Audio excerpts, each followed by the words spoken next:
Hey, it's Darren. Sunday, Missouri morning, Saturday, August 22nd. Ballots went out yesterday, so keep an eye on your mailbox. They need to be back by October 5th. The reason that is important is because this article that I'm going to review is the results of an invitation I sent out to every IEB candidate, which was, will you support an administrative letter raising strike pay to $6.25? Here's the graphic. You can see it. They have some clear choices, right?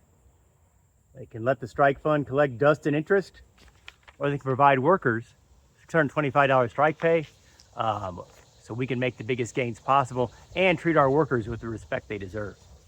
The article itself is at our website, www.uawlocal2250.net/live. And the question was, will you support an administrative letter raising strike pay to $625? The results are from candidates that received an invitation on July 15th to share their position on the question. Every candidate received one. And along with that invitation, every candidate received a copy of the Case for $6.25 Strike Pay, which is a story on this website that contained 4 videos and 5 articles outlining why this increase is essential and sustainable. It's included here so you can have the same information as the candidates. Right? In total, a majority of candidates for each office support increasing strike pay with slight differences. Check out their statement to get a complete view of their position. Just click the link below their name. It'll be a written or video statement. Workers that are making the sacrifice to make the most challenging gains deserve real support. I've spoken with bargainers that love the idea of increasing strike pay to $6.25. They believe it gives them a big leverage point to sit across the table from employers and ask them, do you really want to put these workers out while they make $625 a week? So in addition to support during the strike, they believe it will actually stop a lot of strikes while making gains just due to the leverage point. If a candidate did not respond, members can make of that what they will, right? A couple points before we get started. GM Wentzville, Local 2250, has been out on strike for 86 days over the last 2 cycles. So we're very familiar. We were out in 2019 for the GM strike. I ran that strike on second shift. And in 2023, we were one of the first stand-up strikes, the original stand-up strikers. So the sacrifices that are made during a strike, we're familiar with them, and that's the reason I have an interest in increasing strike pay. Second thing, some of these candidates in their statements mentioned the vote at the convention to raise strike pay to $5.50, which is true, that happened, but it was part of a financial package, quote unquote, that had 4 elements. I believe $6.25 by itself would have passed, but more importantly, at the convention, there was not a thorough discussion of the issue. Normally, each region would get a pro and con statement.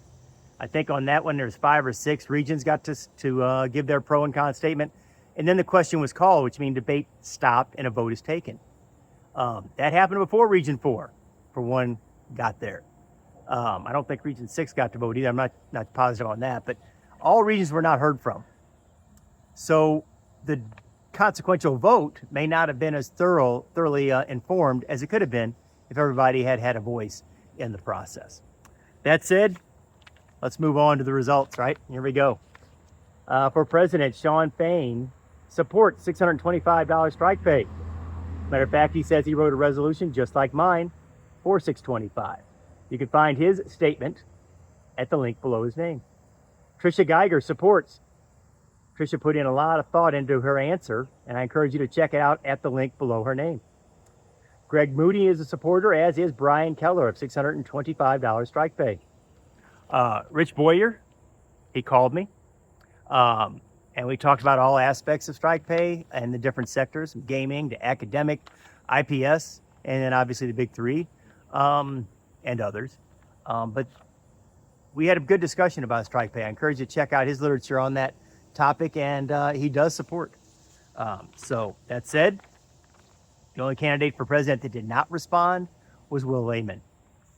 Let's move on to vice president.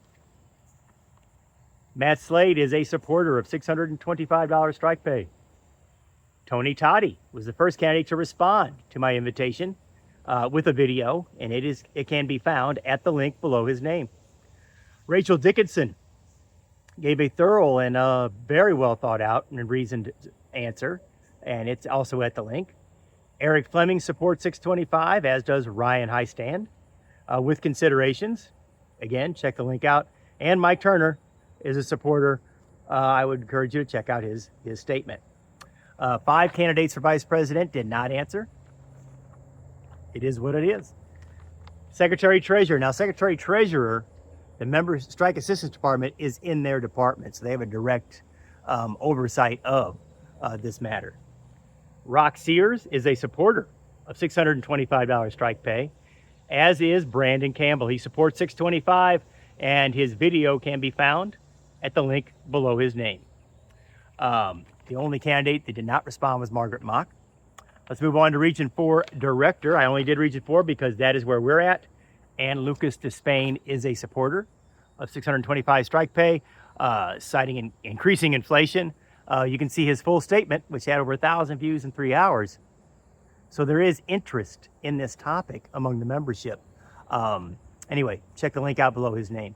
So this is not the only question, obviously, for these offices. But if you want to know where they stand, check out the material. Then go to their websites. Find out what they stand on every issue that they have there. So make sure you get your ballots in by October 5th. Talk to you later.